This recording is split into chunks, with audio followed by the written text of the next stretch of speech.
오늘 이 시간에도 주님을 향해 우리의 마음을 엽니다. 주님 오셔서 우리의 마음을 치료하여 주시고 회복시켜 주시고 새 힘을 허락하여 주시옵소서. 또 육신에 연약함이 있는 자들이 있습니다. 하나님, 모든 질병이 떠나가게 도와주시고 강건할 수 있도록 주여 하나님 역사하여 주시옵소서. 오늘 이 시간에도 주님을 기대합니다. 말씀하여 주시고 그 말씀이 우리 심령에 새겨지게 하여 주시옵소서. 감사드리며 예수님의 이름으로 간절히 기도드립니다. 아멘.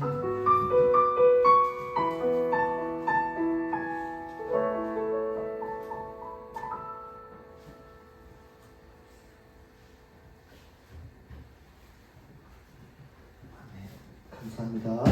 오늘 하나님이 주시는 말씀은 고린도전서 11장 1절에서 2절 말씀입니다.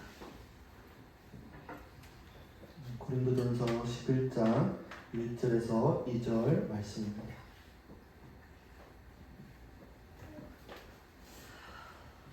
우리 한 목소리로 같이 한번 읽어보겠습니다. 고린도전서 11장 1절에서 2절 시작. 내가 그리스도를 본받는 사람인 것과 같이 여러분은 나를 본받는 사람이 되십시오. 여러분이 나를 모든 면으로 기억하며 또 내가 여러분에게 전해준 대로 전통을 지키고 있으니 나는 여러분을 칭찬합니다. 아멘. 네, 한 주간 동안 잘 지내셨습니까? 네, 잘 지냈죠? 오늘 이 시간에 말씀 듣기 전에 특별한 또 순서가 있습니다. 우리 별이가 암송을 오늘 이 시간에 합니다. 그래서 시편 23편하고 시편 1편이죠. 네, 우리 나와서 암송할 텐데 우리 한번 박수로 찬양하겠습니다.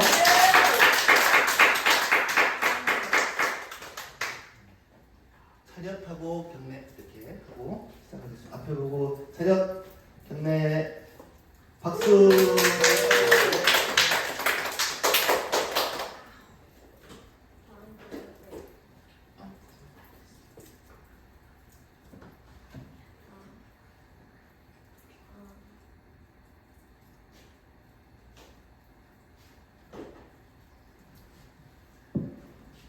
Psalm 23.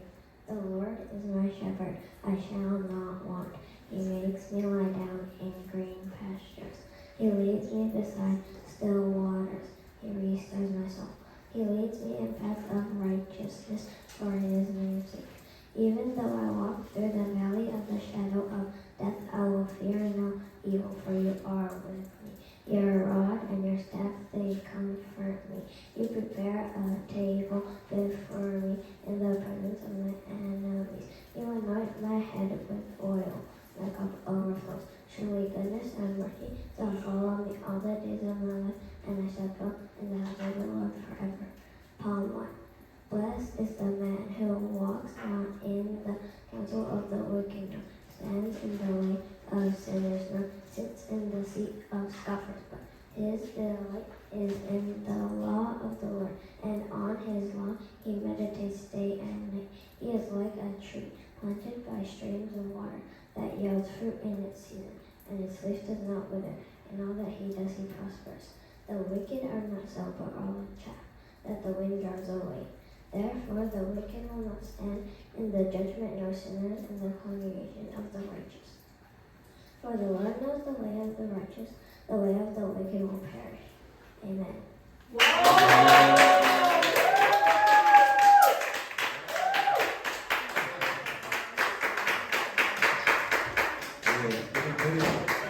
너무 잘했죠? 너무 잘했습니다. 감사합니다. 우리 다른 친구들도 이렇게 나와서 이렇게 암송할 수 있는 기회들이 열려 있습니다. 네, 같이 함께 해주셨으면 좋겠고요. 너무 감사하고 수고했습니다.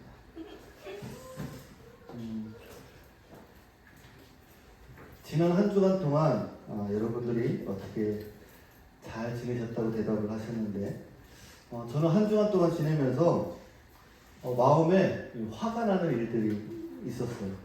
근데 왜 화가 나는가? 그러니까 제가 왜 이렇게 화나는 마음이 들을까 제 모습을 보니까 제 마음대로 안 되는 게 있는 거예요. 그러니까 제 마음대로 되지 않는 게 있으니까 그게 좀 힘들어지더라고요. 그래서 생각한 것이 하나님의 마음을 더 배우지 않으면 내가 이렇게 화내는 사람으로 살아갈 수 있겠구나. 이렇게 살면 안 되겠다라는 그런 마음들이 들었어요. 예전에 보면 어렸을 때 보면 어르신들이 막 화를 내시는 어른들이 있었어요. 지팡이 갖고 다니시고 화가 얼굴에 가득 차 있어요. 그래서 뭐 조그마한 화를 내시는 거예요. 그래서 나는 저렇게 되면 안 되겠다. 그렇게 마음을 먹었었는데 나이가 들면서 그런 마음들이 저 할아버지랑 똑같이 되는구나 그런 생각이 들었어요. 그래서 하나님의 마음을 더 깊이 배우고 깨달아야 되겠다 그런 마음이 들었습니다. 이 시간 말씀 듣기 전에 잠깐 기도하고 말씀을 나누고 싶은데요. 한번 오른손을 가슴에 손을 얹고 한번 제가 기도하고 말씀을 듣겠습니다. 제가 여러분들과 또 저를 위해서 이 시간 잠깐 기도할게요. 우리 어린이들도 오른손을 가슴에 대고 기도하겠습니다. 하나님, 이 시간에 주님 앞에 나왔습니다. 하나님, 우리의 심령을 붙잡아 주시옵소서. 우리 아이들과 우리의 마음을 열어주셔서 주의 말씀을 듣게 하시고 우리의 마음을 치료하여 주시고 우리의 영혼을 치료하여 주시고 우리의 육신을 치료하여 주시옵소서. 주의 성령께서 이 시간 함께하여 주실 것을 믿고 거룩하신 예수님의 이름으로 간절히 기도드립니다. 아멘. 하나님이 왜 우리를 부르셨을까? 우리가 말씀을 묵상하는 이유는 단순히 우리가 말씀을 배우고 내 자신이 온전케 되는 데서 머무르는 것이 아니라 그 말씀을 통해서 배운 것들을 다른 사람들에게 가르침으로 제자를 만드는 일까지 연결되어야 하는 거예요. 그래서 우리가 끊임없이 교회에서 말씀을 가르쳐야 되는 이유가 있다면 내가 그리스도를 닮은 사람으로 그치는 것이 아니라 또 다른 그리스도를 닮은 크리스천들을 만들어가는 일을 해야 되기 때문에 그렇습니다. 성경에도 보면 예수님이 활동했던 공생애 마태, 마가, 누가, 요한복음을 보면 예수님이 나를 믿으라 라는 말을 하셨지만 더 많이 말씀하신 것이 있어요. 뭐냐면 나를 따르라 라는 말씀이었어요. 한번 따라서 해볼까요? 나를 따르라. 네. 여러분, 믿음이 중요하지 않은 것이 아닌데 믿는 자에게 반드시 필요한 것이 있는데 그게 뭐냐면 따르는 것이 있어야 된다는 거예요. 이 따름의 메시지가 없으면 믿음은 거짓이 될 수 있다는 거예요. 그래서 오늘 이 따름에 대해서 한번 이야기를 나누고자 합니다. 많은 그리스도인들이 신앙생활을 하면서 그런 생각을 해요. 좋아요. 예수님을 따르는 거, 말씀을 따르는 거 좋아요. 그런데 나는 좀 자격이 없는 것 같아. 자신이 없어요. 이런 얘기를 종종 하기도 합니다. 여러분, 우리가 기억해야 될 것이 하나 있습니다. 그것은 뭐냐면 우리 중에 자신감을 가지고 신앙생활을 하는 사람은 없다라는 겁니다. 하나님의 은혜를 가지고 우리들이 신앙생활을 하는 것입니다. 여러분 믿으십니까? 사도 바울이 오늘 1절의 말씀이 뭐라고 기록하고 있냐면 내가 그리스도를 본받는 사람인 것과 같이 여러분은 나를 본받는 사람이 되십시오. 이 말씀을 딱 보면 너무 자신감이 넘치잖아요. 도대체 어떤 사람이길래 나를 본받는 사람이 되라 이렇게 말하는 것일까? 이 바울이 가지고 있는 이 자신감은 도대체 어디에서부터 나오는 것일까? 그런데 사도 바울은 자기 자신이 갖고 있던 자신감 때문에 이런 말을 하고 있지 않다라는 거예요. 여러분, 사도 바울은요 끊임없이 그 인생 가운데 뭐를 고백하냐면요 하나님의 은혜를 고백했던 사람이에요. 나의 다 된 것은 뭐라 그랬죠? 하나님의 은혜. 찬양에 우리 가사가 있죠. 그 은혜를 붙들고 평생을 목회하고 개척했던 고린도 교회 교인들에게 뭐라고 얘기를 하냐면 여러분 나를 본받는 자가 되십시오 라고 얘기를 하는 거예요. 그런데 어떤 것을 본받으라고 얘기하냐면 내가 그리스도를 본받으려고 노력하는 것처럼 여러분들도 나를 본받는 자가 되려고 말씀을 하고 있다라는 거예요. 여러분 요한복음 15장 16절에 너희가 나를 택한 것이 아니라 내가 너희를 택하여 세운 것이다. 여러분 우리가 이 자리에 앉아있는 것이요 나의 선택의 문제가 아니라 하나님이 나를 선택해서 우리를 믿음의 공동체로 불러주셨다라는 사실입니다. 여러분 믿으십니까? 여러분의 선택이 아니라 하나님의 선택이라는 거예요. 믿음의 공동체로 하나님이 저와 여러분을 불러주셨다라는 거예요. 그렇기 때문에 오늘 우리의 자격에 달린 문제가 아니라 하나님이 우리를 부르신 그 부르심 가운데서 우리가 하나님을 따를 수 있는 자신감이 거기에서 나오는 거예요. 어떤 분이 이런 이야기를 했어요. 초등학교 때 이야기인데 요즘에 학교에서도 우리 아이들 학교에서도 차륵이라는 걸 갖고 노나요? 차륵? 요즘에 안 노죠? 네, 저희 때는 차륵으로 만드는 게 있었어요. 뭔가. 네. 지금 요즘으로 얘기하면 그 뭐죠? 그렇죠. 그런 거 가지고 이걸 가지고 작품을 만들었는데 전시를 막 한 거예요. 그래서 어른들이 와서 학교에 와서 작품을 보면서 야, 너무 잘 만들었다. 이거 누가 만든 거지? 박치국사를 하는 거예요. 근데 그 만든 아이가 너무 기분이 좋았다라는 거예요. 왜 그러냐면 그 작품을 만든 사람이 자기이기 때문에 그렇다라는 거예요. 여러분 한번 생각해 보셨나요? 사실 나를 칭찬하는 것은요 하나님을 칭찬하고 하나님께 영광을 돌리는 일이다라는 거예요. 여러분 주변에 누군가를 칭찬한다는 것은요 하나님을 칭찬하는 거라는 거예요. 왜요? 하나님이 저와 여러분을 부르셨기 때문에 그렇습니다. 하나님이 우리를 택하셔서 주의 제자로 부르셨을 때 하나님이 하신 일이기 때문에 그래서 나를 칭찬하고 내 자녀를 칭찬하고 내 성도들을 칭찬한다는 것은요 하나님을 높이는 거예요. 로마서 8장 31절 35절에 이런 말씀이 있어요. 그렇다면 이런 일을 두고 우리가 무엇이라 말할 수 있겠습니까? 하나님이 우리 편이시면 누가 우리를 대적하겠습니까? 누가 우리를 그리스도의 사랑에서 끊을 수 있겠습니까? 환난입니까? 권고입니까? 박해입니까? 굶주림입니까? 헐벗음입니까? 위협입니까? 또는 칼입니까? 하나님이 우리를 부르셨기 때문에 내가 주님의 제자가 되고 하나님의 말씀을 배우고 하나님을 닮은 그리스도를 살아간다고 하는 데 있어서 내가 부족합니다. 이것이 중요하지 않다라는 거예요. 내가 주님을 닮아가려고 하는 삶의 의지가 있느냐, 내가 배우려고 하는가, 그것이 중요하다라는 거예요. 오늘 우리에게 필요한 것은요, 배우려는 마음이 있으면 된다는 거예요. 사도 바울이 고린도에 있는 교인들에게 나를 본받는 자가 되십시오라고 말했을 때 그 말이 어떤 말이냐면 내가 그리스도를 본받으려고 하는 것처럼 내가 정말 예수님을 본받아 살려고 노력했던 것처럼 내 모습을 여러분들도 본받아 주십시오라고 얘기를 하는 거예요. 여러분 예수님의 제자들 중에 대표적인 사람이 있죠. 베드로. 성경에 보면 베드로는요 그렇게 바람직한 인물이 아니었어요. 그런데 예수님이 베드로에게 다른 이름을 주셨어요. 뭐를 주셨죠? 베드로의 다른 이름이 뭐죠? 개박. 그 다음에 또 쉽게 얘기하면 반석. 반석은 뭐예요? 돌.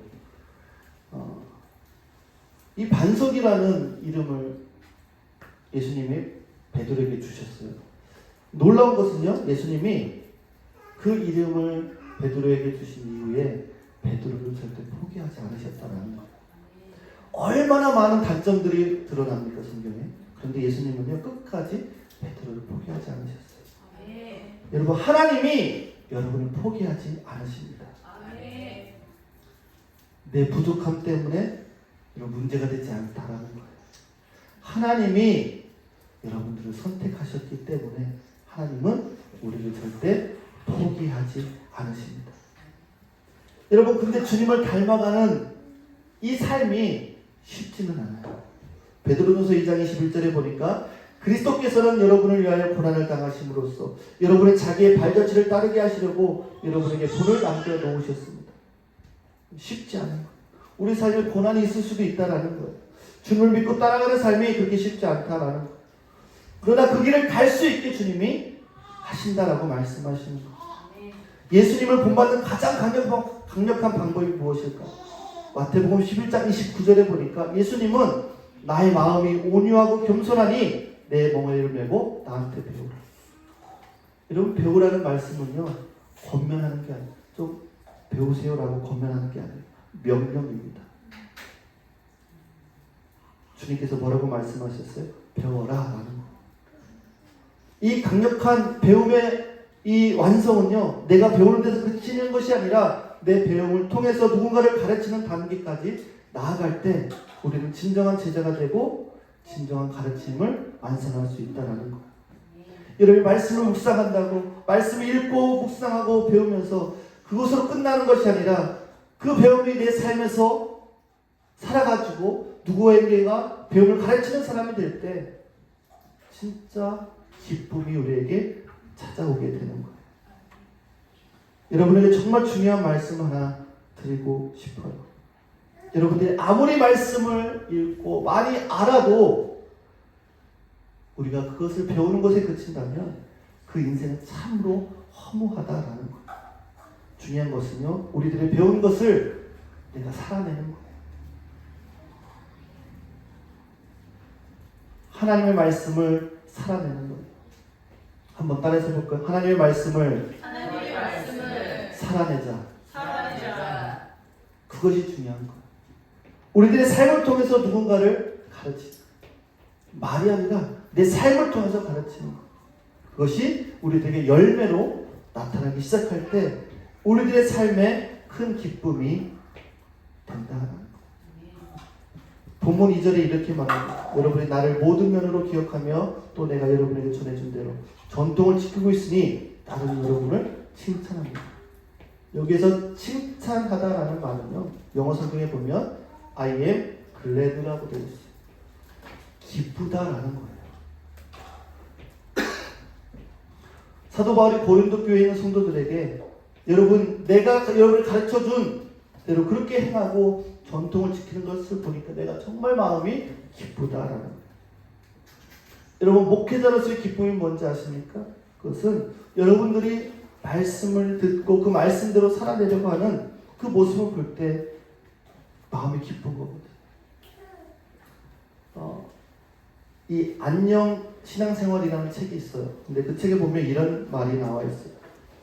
약해도 쓰임 받을 수 있다. 한번 따라해서 볼까요? 약해도 쓰임 받을 수 있다. 굉장히 멋진 표현입니다. 그런데 중요한 것은 약해야 쓰임 받을 수 있다는 게 아니에요. 약해도 쓰임 받을 수 있다라는 거예요. 그런 내용이에요, 책. 그런데 여러분, 약함에도 불구하고 쓰임 받아요.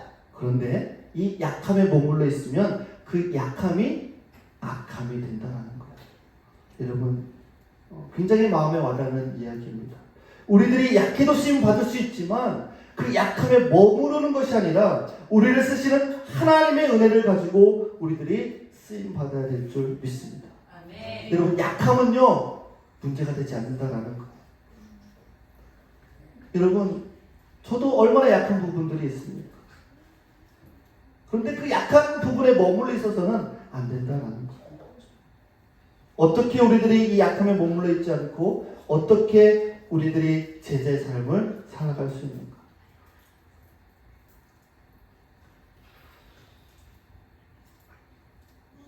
한번 따라서 볼까요? 나에게 엄격함이 필요하다. 네. 사실 오늘날 학교도 그렇고 사회도 보면 엄격함이 예전과 많이 달라졌습니다. 뭔가 이렇게 학교에서도 자유 이런 것들이 더 높아지고 엄격함이 없어졌어요. 그래서 정말 뭔가를 조심하고 거기에 대해서 체계적으로 지키고 이런 것들이 많이 사라지고 있습니다. 그런데 특별히 자기 자신에 대해서 엄격할 필요가 있다는 것. 여러분, 누군가를 닮아간다라고 하는 것, 누군가를 닮기를 원한다고 하는 것은요, 너무 낭만적인 일이 아니다라는 것. 사실 신앙생활은 치열한 거예요. 여러분, 이 세상 가운데서, 하나님이 없는 세상 가운데서 예수님을 닮아가고 살고자 한다는 것은 쉽지 않은 일이에요.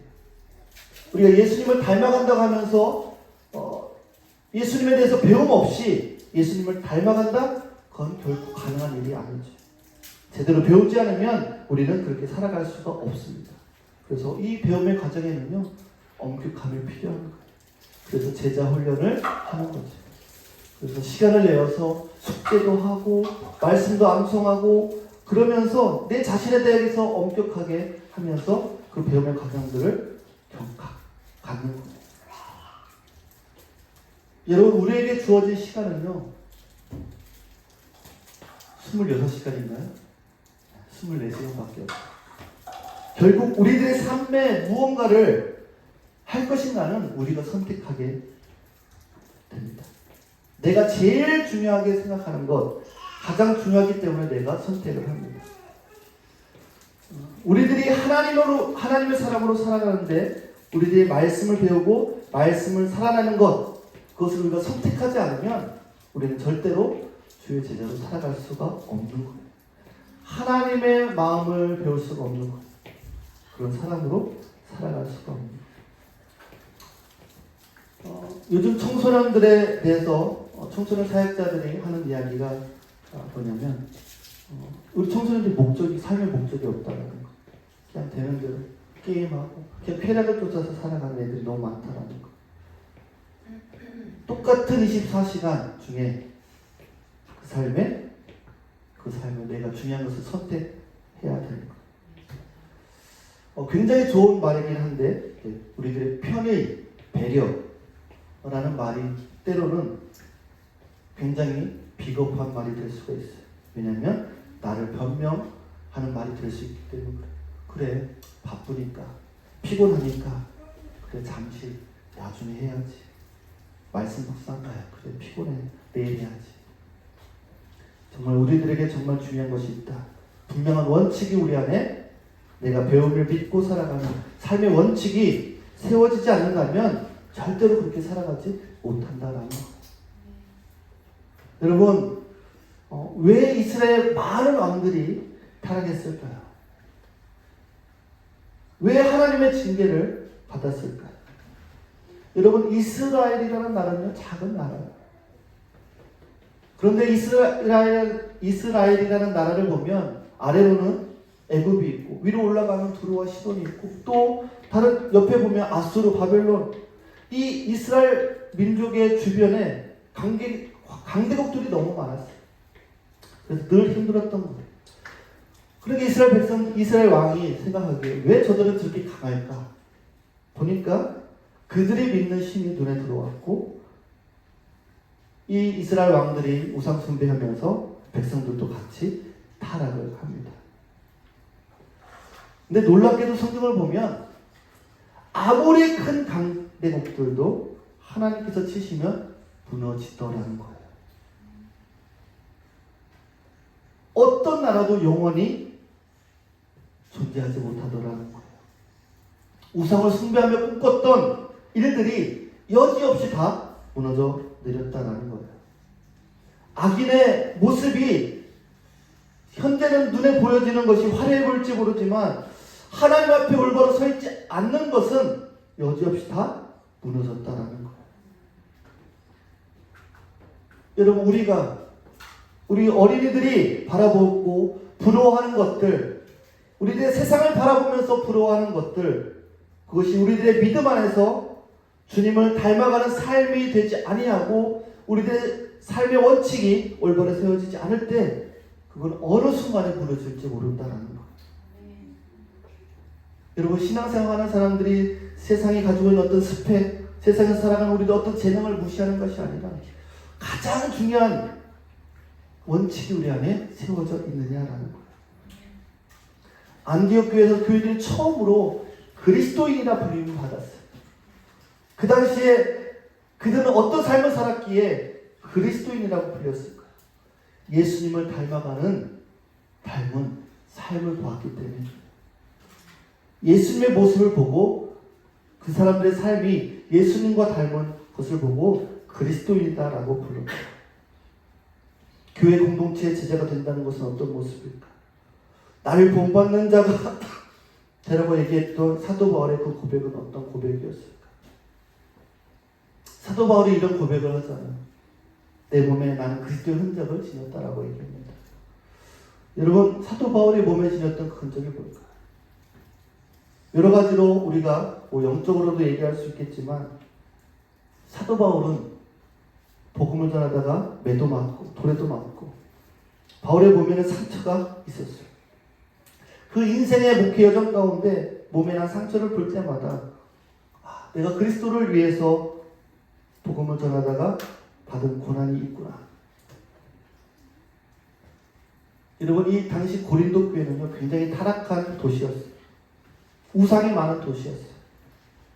거기에 있는 교인들에게 내가 그리스도를 본받는 것처럼 여러분들도 나를 본받으시오라고 말하는 것은 쉬운 일이 아니었어요. 어떻게 보면 정말 부르짖어 외치는 그런 절규 같은 이야기였어요. 제발 그렇게 살면 안 됩니다. 이 세상을 쫓아가면 안 됩니다. 여러분, 우리들이 예수님을 닮아가는 이 삶의 과정 중에 제일 힘든 것이 뭘까? 그것은 자꾸 우리들의 옛 성품과 옛 습관들이 나타나는 것이죠. 왜냐하면 우리의 성향은요 쉬운 쪽으로 자꾸 돌아가려고 하기 때문에 예수님을 영접하고 그분이 내 안에 계셔서 말씀으로 살아간다는 것이 쉽지 않음을 우리가 경험합니다. 그런데 중요한 게 있어요. 뭐냐면 말씀을 배우러 가는 열망이 우리에게 있으면 된다는 거예요. 말씀대로 살아가려는 여러분 의지가 우리 안에 있으면 된다는 거예요. 제가 예수님을 믿고 이렇게 살아오면서 제가 제 자녀들이나 또 여러분들에게 정말 내가 예수님을 따라가려고 치열하게 몸부림치며 살아가면서 여러분 내가 정말 하나님을 믿고 하나님 말씀대로 살아가려고 치열하게 사는 것을 여러분들도 그렇게 본받는 자가 되십시오라고 말할 수 있는 그런 삶을 살았으면 좋겠고 또 여러분들도 그런 삶을 살았으면 좋겠습니다. 여러분 우리 모두가 다 연약한 사람이에요. 그러나 약함에도 불구하고 하나님은 우리를 쓰신다고 말씀하셨어요.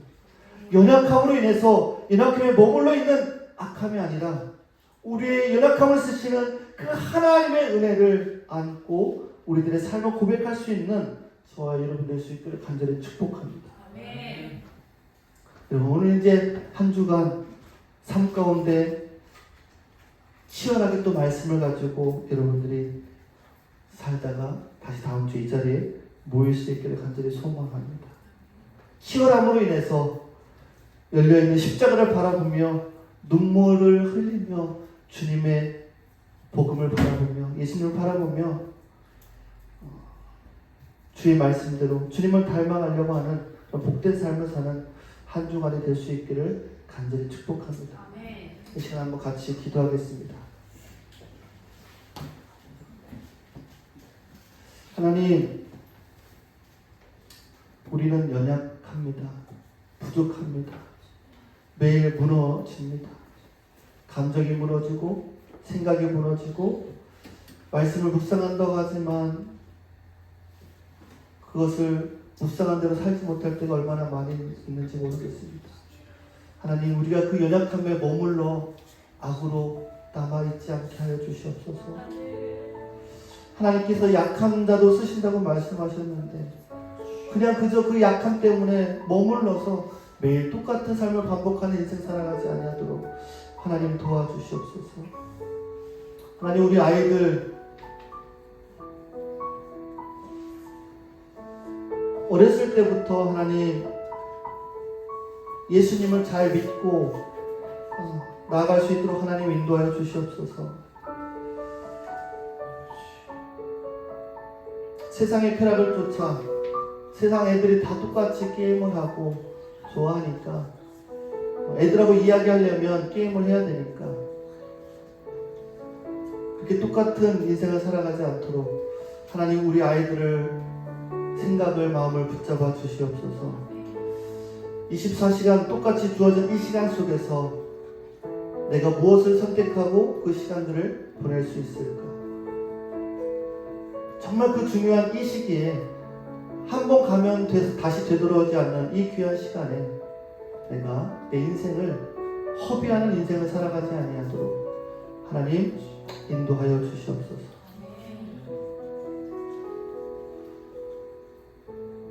결국 하나님 앞에 바로 서지 못한 것들은 우리 눈에 보기 좋아 보여도 결국은 다 무너져 내리는 것을 우리는 역사를 통해서 보게 됩니다. 그러나 여전히 우리는 눈에 보이는 좋아 보이는 것들을 여전히 동경하며 따라가려고 하는 부러워하는 그런 마음들이 우리 안에 있음을 고백합니다. 하나님, 내 삶에 먼저 주님을 향한 바른 원칙이 세워질 수 있도록 하나님 도와주시옵소서. 우리 아이들 삶 속에 하나님의 말씀이 먼저라는 것이 그 원칙이 세워질 수 있도록 하나님 도와주시옵소서. 그래서 말씀을 통해 내가 견고히 세워질 뿐만 아니라 그 견고함들이 말씀이 내 삶의 열매로 드러나고 또 내가 가르치는 자리까지 나아갈 수 있도록 하나님 인도하여 주시옵소서. 이 시간 같이 한번 기도하겠습니다. 오 거룩하신 아버지 하나님, 주님, 오 주님, 주님을 찬양합니다. 오 주님 아버지, 아버지 하나님, 아버지 하나님, 그냥 연약함 속에서 머물러 있지 않게 하여 주시옵소서. 하나님, 나는 연약하다는 이유로 아버지 머물러 있지 않게 하여 주시옵소서. 주여, 주의 말씀을 향하여 달려나갈 수 있도록 하나님 도와주시옵소서. 아버지 하나님, 삶의 원칙을 아버지 지키게 하여 주시옵소서. 말씀을 묵상하며 기도하며 아버지 주의 말씀으로 살아가려고 하는 그 원칙들이 무너지지 않도록 하나님, 정말 하루라도 하나님의 말씀을 묵상하지 않고는 살아갈 수 없음을 고백하며 그 원칙을 우리가 지키며 나갈 수 있도록 아버지 하나님 도와주시옵소서. 오 주님